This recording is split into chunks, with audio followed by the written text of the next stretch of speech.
We're here back in the Fantasy Bar. Week 4 is here. We got 6 plays for you on FanDuel and DraftKings, including a cheap punt tight end play I think will be off the radar. A quarterback I never thought we'd be talking about in a 6-pack. Couple of running backs in some good spots here. And, of course, my favorite play of the week. Who we talking about? Belly up to the Fantasy Barn. Find out.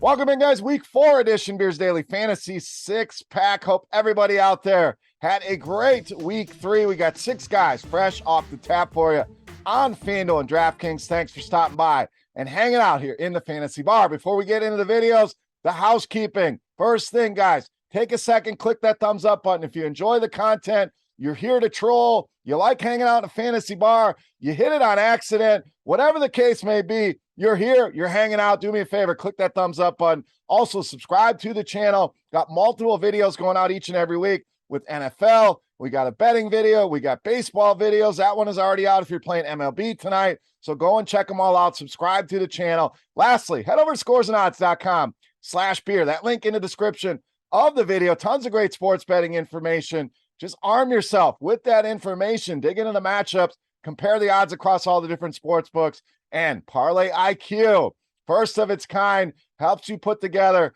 some plus EV same game parlays, regular parlays. Go and check it out today. Scoresandodds.com/beer. All right, let's get into the plays here for week 4. Let's start at the wide receiver position with CeeDee Lamb of Dallas. So Lamb, it really hasn't mattered. Has it been Dak Prescott, Cooper Rush? This guy getting a ton of targets as expected in this Dallas offense. 11 or more targets in 3 straight weeks here. So you can bank on double-digit targets almost every single week for CeeDee Lamb, especially with Cooper Rush in there, who's really locked on to CeeDee Lamb. We've seen target shares of almost 37% in week 2, 40% target share last week, and I don't think that's going to slow down any. Even if Michael Gallup back in that lineup, CeeDee Lamb, the alpha here, going to continue to see a ton of targets. I know Dalton Schultz potentially back this week.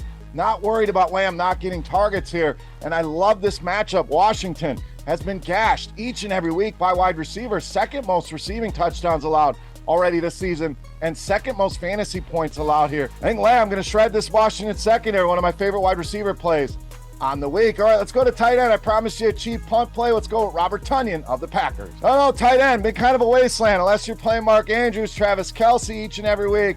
It's been kind of a wash here, but I like the upside here for Tonyan in this matchup. A lot of people excited, including myself, about Romeo Doubs. Really played well last week.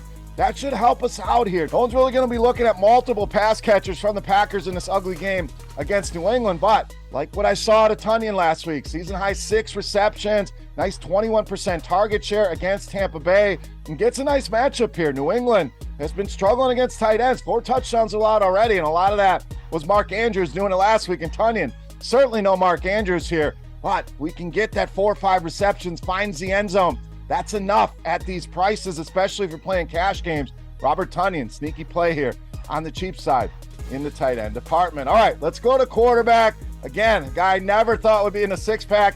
Here we are in 2022 with Geno Smith of Seattle. Now, there's a lot of cheap quarterback options that are really popping here. I think Marcus Mariota probably going to be one of the more popular quarterbacks on the slate. So we saved some ownership here on a guy that can do what Mariota can do, potentially more against this Detroit team. Played very well last week against a bad defense in Atlanta, kind of shootout type game, 325 yards, 2 touchdown passes. I think we see a similar game here. We got a very high total here. We know this Detroit defense is absolutely bad. We know their offense going to score points. It's really going to force Seattle to push the issue here.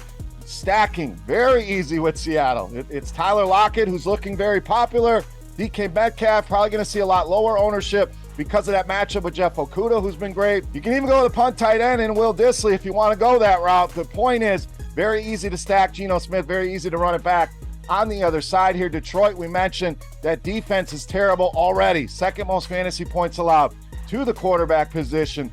Shootout here, I think Geno Smith puts up some big-time numbers and saves you, allows you to spend that money in other spots. All right, where do we want to spend that money? Let's go to running back. Let's spend up on Naja Harris of the Steelers. And we're really not even spending that much here on Naja Harris. I mean, $7K on FanDuel feels like a steal, under $7K on DraftKings. I know there's some concerns with Naja Harris, not going to be the potential workhorse that he was last season.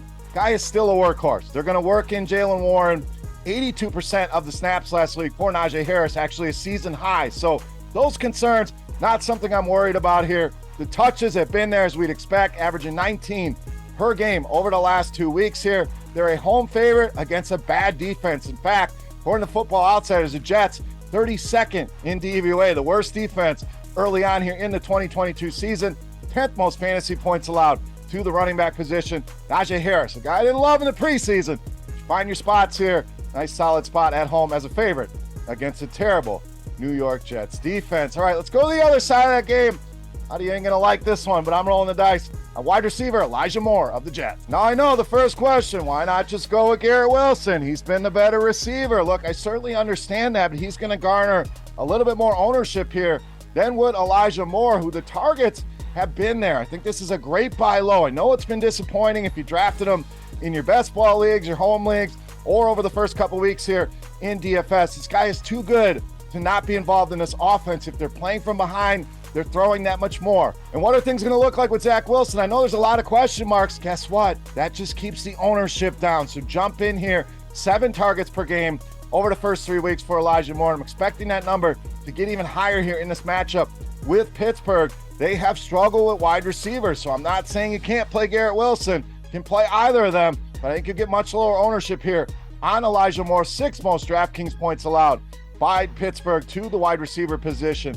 Buy low, low ownership, Elijah Moore, one of my favorite sneaky wide receiver options here in week 4. All right, it's time to take a look at my favorite play for week 4. Before we do that, let's continue our Beast of the Week contest.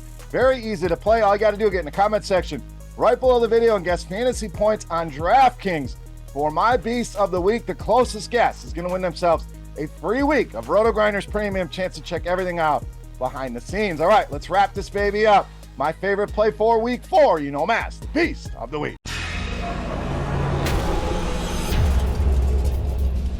All right, Beast time. We'll get one more running back. We're rolling with Austin Ekeler of the Chargers, this week's Beast of the Week. Now, another guy I know has certainly been a disappointing start to the season, but has it really? We're going to dig into some of the numbers. I know some of the red zone touches, some of the carries have not been what we'd expect out of Austin Ekeler, but let's look at some of the bullet points here. First, we get an absolutely smash spot matchup here against Houston, who's been terrible against running backs.